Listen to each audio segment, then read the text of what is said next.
guys, I'm back for another foundation review, and this is from Hourglass's latest foundation called Vanish. And it says on the website that it's a long-wearing foundation stick with a coverage of a concealer, fluidity of a liquid, and weightlessness of a powder for invisible full coverage. So it seems like it's an all-in-one. So it retails for $46. They have 26 different shades to choose from, everything from porcelain light to a deep espresso shade. Its waterproof formula provides 12-hour coverage. Let's see, formula adjusts to your body temperature, so it blends evenly to your skin. So Hourglass did send me a few colors, and they also sent me the foundation stick, which is supposed to complement this foundation. So I am wearing shade beige. So I don't have much to conceal, but I do want to even out my skin tone because I have redness around my nose, and mainly just around my nose, and then some zit scars. It says it's highly concentrated, so only a small amount is needed. Start with less and blend. Gradually add more as necessary. Lightly dot foundation on the cheeks, forehead, and chin. Let's do that. It doesn't seem like there's that much at all, actually. Ooh, that is so pigmented. Using the brush, blend foundation in a sweeping motion all over face for a seamless finish.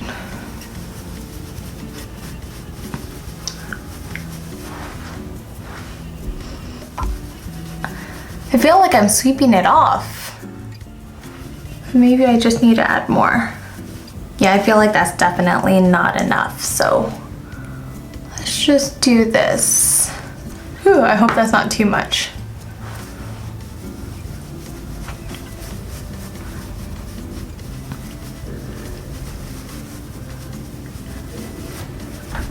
Okay, that seems nice. Of course, you know me, I have to smell it, and it doesn't smell like anything. Personally, I feel like you need to put more than what they recommend, but I could already tell a difference with just this side of my face. So I want to add just a little bit more coverage around the nose area.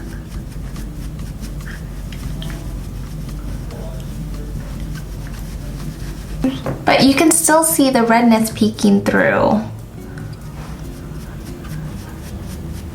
You know, it doesn't feel heavy at all, and it feels kind of like a velvet finish. So I'm gonna finish up the rest of my face.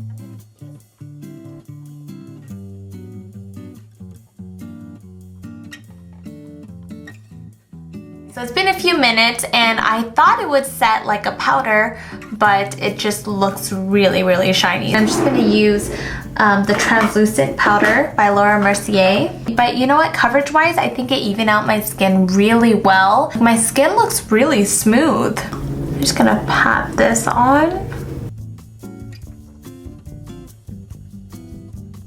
That is much better. I'm gonna finish up the rest of my face and I'll be right back. I'm liking it. I'm really liking it so far. I think the foundation's looking really fresh. It just felt so much better after I set it. I don't feel like, not that it feels greasy or anything, I just don't like the look of like a shiny face everywhere. But I did have to set my entire face, and sometimes I just do like my T-zone and my cheeks, but it seems completely necessary. So anyways, I really like it. Like, you cannot see any of the redness around my nose anymore. It just looks really clean. So okay, of course we gotta do a flash photo test. It actually photographs really nice. The downside is that you could really see my contour powder on my forehead. It just looks a little light for my skin, but in person, it doesn't seem too light. So I want to show you how it looks in natural light as well, and it still looks really good.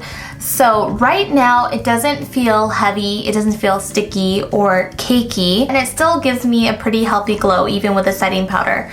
So I'm gonna wear this throughout the day, and we'll see if it holds up at least for 8 hours. It is now 1 o'clock in the afternoon. I will check back in a few hours.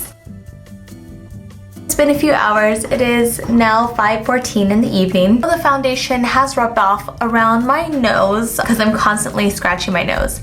And I'm noticing some dry spots right here. But it's just, I mean, it's not really enhancing the dry spots, but it is noticeable if you're going to be talking to me up close. Other than that, everything's looking great. Blush is looking great. I don't look oily. Like, I have a nice glow, but I don't look oily. So far so good. I will check back at the very end of the day. Almost 10 in the evening. Usually by this time, especially since I didn't touch up at all today, I'm usually super oily, but this isn't bad. Like, I don't feel too oily. I don't look oily. However, I barely see my blush, and I definitely do not see my contour anymore. If you look up close, it's looking a little blotchy. Foundation has rubbed off all over my nose. You could actually see my pores, and it's looking really blotchy around my cheeks. Unfortunately for me, this will not hold up for 12 hours like it claims. I'm just gonna go over the claims. Instant improvement in skin appearance, yes. Effectively covered redness and skin imperfections, yes. Covered skin's discoloration, pores, blemishes, and dark under eye circles, yes. And covered hyperpigmentation and dark spots, yes, definitely. So yes to all the claims. It worked amazing instantly and a few hours after that, but 6 hours in it started coming off, so I wouldn't consider this a long-lasting foundation. So pros, it's super easy to use, very blendable. I like that there are a ton of different colors, so it caters to many women and men of color. I like that it is unscented. And because I have oily combo skin, I'm surprised oil didn't seep through. Oh, and I think it takes pretty good flash photos. I think the major con is that it's not as long-lasting as it claims. In fact, it didn't even last 8 full hours on me. Also, it's quite expensive, especially considering how much product you get. I think it's only like 0.25 ounces of product. Yeah, it's only a 1/4 ounce of product, and for $46. So I think it's perfect for travel, but I wouldn't rely on this to stay like intact for the entire day. So that's my thoughts on the Hourglass Vanish. Comment below your thoughts if you have tried this, and also let me know what videos you would like to see here on It's Judy Time. Don't forget to check out my other channels, It's Judy's Life, where I vlog every single day with a family, and It's Mommy's Life, where I vlog mommy related things. Thank you so much for watching, and I'll catch you guys later.